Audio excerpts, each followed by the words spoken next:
Et maintenant, c'est plus clair. Ah ouais, c'est bien ça. Ladies and gentlemen.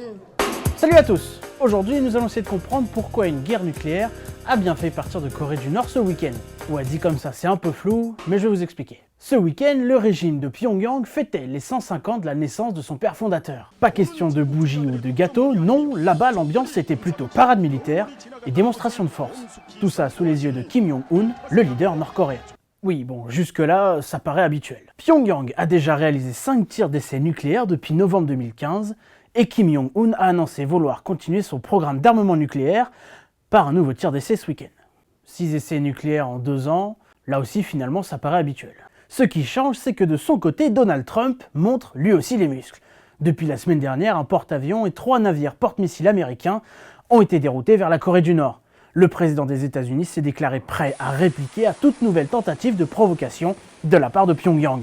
Une suite logique après la frappe en Syrie et la mère bombe non nucléaire larguée en Afghanistan. En gros, toi, montre-nous que t'as l'arme nucléaire, moi je vais te montrer que je sais m'en servir. Une attaque des États-Unis contre la Corée du Nord, et par le jeu des alliances diplomatiques, l'escalade peut aller très vite.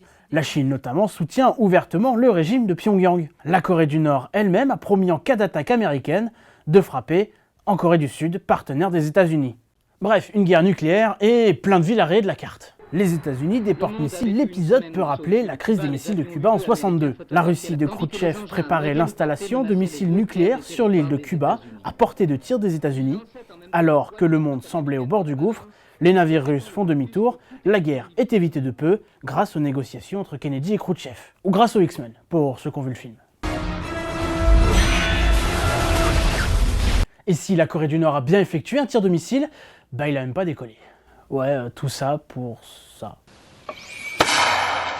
Il semble que le monde l'ait échappé belle, mais la trêve devrait être de courte durée. Le 25 avril prochain, la Corée du Nord célébrera l'anniversaire de la fondation de son armée. Et maintenant, c'est plus clair ?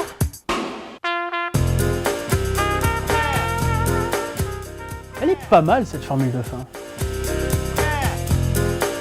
What's that?